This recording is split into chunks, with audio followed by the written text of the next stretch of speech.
Good morning সবাইকে। আজকের ক্লাসে আমি নতুন একটা চ্যাপ্টার করাবো তোমাদের। এটা হলো এসকিউএল। ঠিক আছে, তো এসকিউএলে যে সমস্ত ডিডিএল কমেন্টগুলো আছে, মানে ডেটা ডেফিনেশন ল্যাঙ্গুয়েজের কমেন্ট, সেগুলো আজকের ক্লাসে করাবো। ডিডিএল কমেন্টগুলোর কাজ মূলত টেবিল তৈরি করা,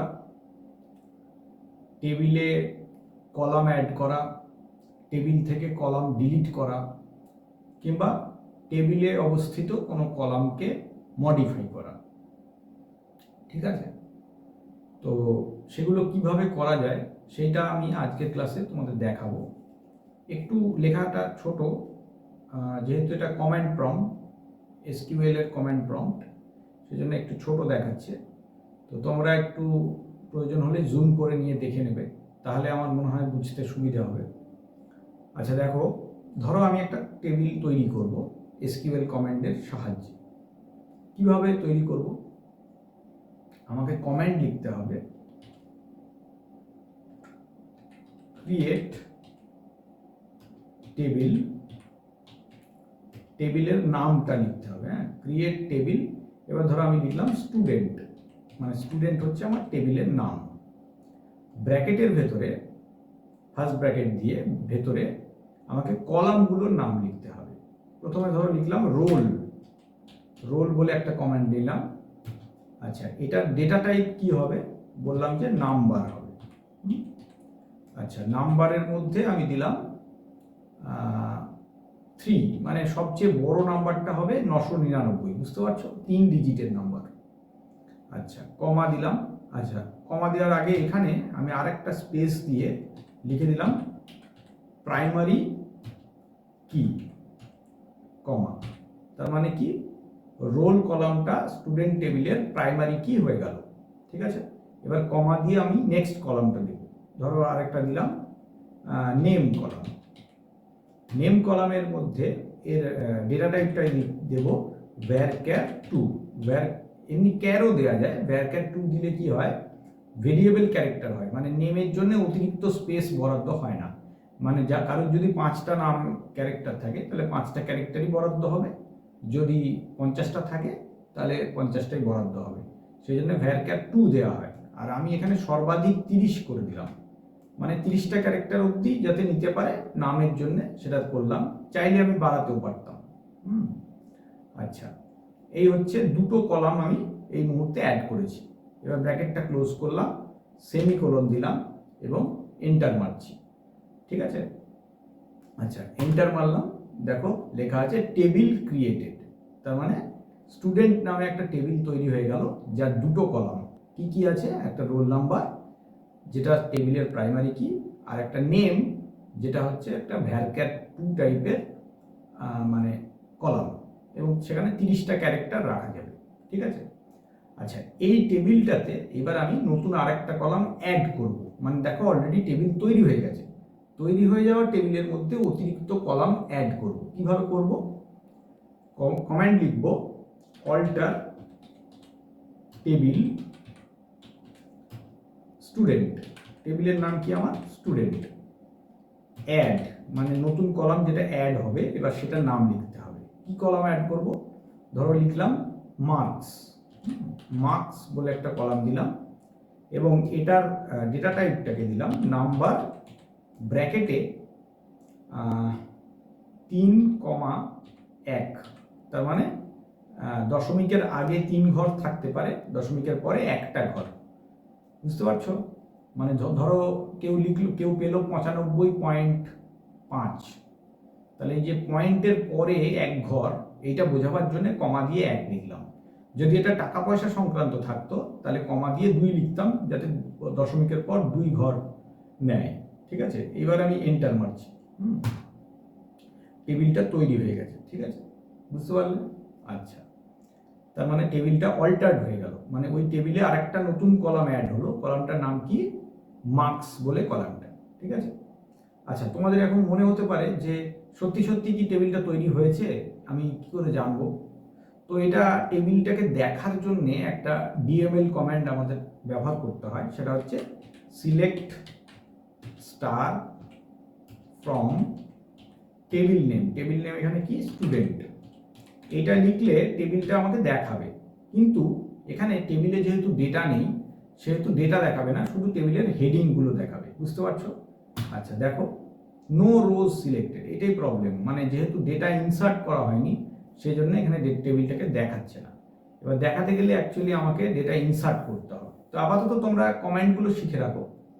হ্যাঁ, আমি আচ্ছা একটা কাজ করা যেতে পারে, আমি এই টেবিলে একটা ডেটা ইনসার্ট করে দিই, তাহলে আমি কমান্ড অ্যাড করলে বা ডিলিট করলে তোমরা বুঝতে পারবে যে টেবিলটার আকৃতি কেমন হয়েছে। ঠিক আছে? তো এই মানে ডেটা ইনপুট করার জন্য কমান্ড হচ্ছে ইনসার্ট ইনটু স্টুডেন্ট, মানে টেবিলের নাম, এবং ভ্যালুজ বলে এর ভেতরে ভ্যালু দিতে হয়। আমাদের টেবিলে কটা কলাম আছে, 3টে। প্রথমটা কি, রোল নাম্বার, তাহলে প্রথমটাতে দিলাম ধরো 1। আচ্ছা, দ্বিতীয়টা কি, নেম। নেমটাকে সিঙ্গেল কোটেশনের ভেতরে দিতে হবে। ধরো নেমটা দিলাম আমি ABCD, নেমটা দিলাম, এবং কমা দিয়ে আরেকটা থার্ড কলামে অ্যাড করেছি কি, মার্কস, এটাতে দিলাম আমি 85। ঠিক আছে? এবার ব্র্যাকেটটা ক্লোজ করলাম, খেয়াল করো সেমিকোলন দিলাম। খেয়াল করো নিউমেরিক ডেটাতে সিঙ্গেল কোট লাগে না, যেখানে ক্যারেক্টার ডেটা আছে সেখানে সিঙ্গেল কোট ব্যবহার করছি। এন্টার দিলাম। হ্যাঁ, একটা রো ক্রিয়েটেড। এবার আমি সিলেক্ট স্টারের ওই কমেন্টটা লিখলাম, এই দেখো টেবিলটা তৈরি হয়ে গেছে রোল নেম আর মার্কসের কলামে। ঠিক আছে, বুঝতে পারছো? আচ্ছা, এইবার নেক্সট হচ্ছে আজকের ক্লাসে আমি কি করেছি, এখন অবধি একটা টেবিল তৈরি করেছি, টেবিলে একটা কলাম অ্যাড করেছি, আর টেবিলটাকে সিলেক্ট করে দেখিয়েছি, আর টেবিলে একটা ডেটা ইনসার্ট করেছি।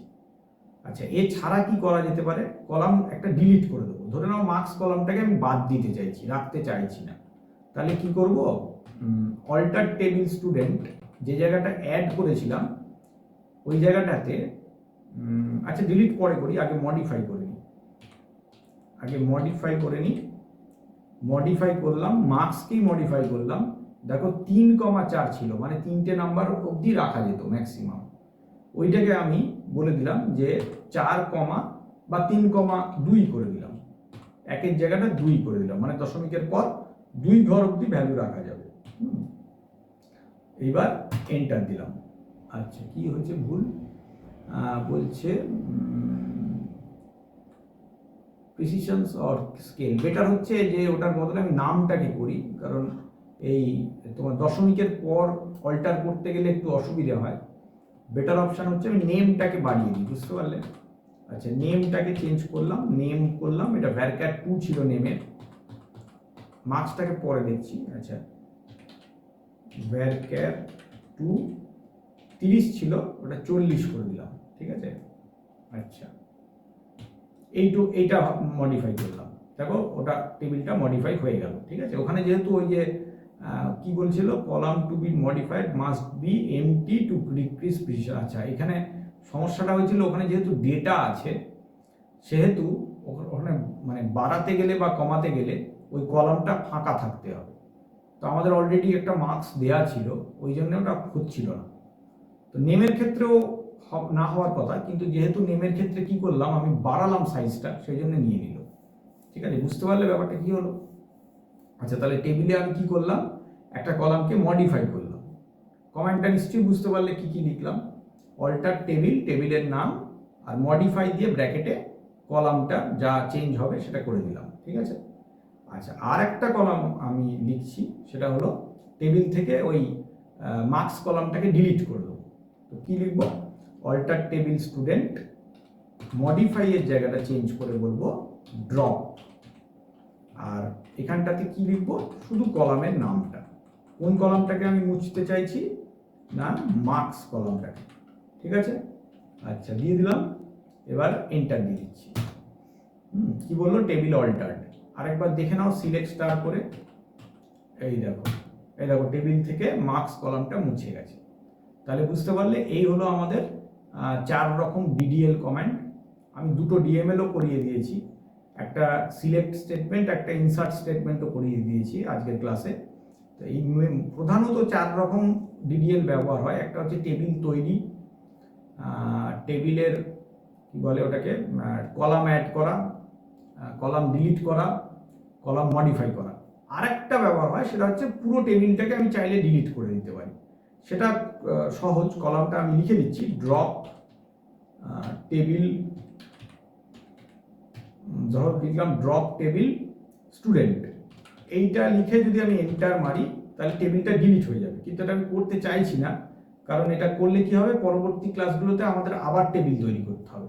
সেই জন্য এই কমেন্টটা আমি রান করাতে চাইছি না। তোমরা যারা দেখতে চাও কমেন্টটা দেখে নাও, ড্রপ টেবিল, টেবিল নেম দিয়ে এন্টার দিলে টেবিলটা ডিলিট হয়ে যাবে।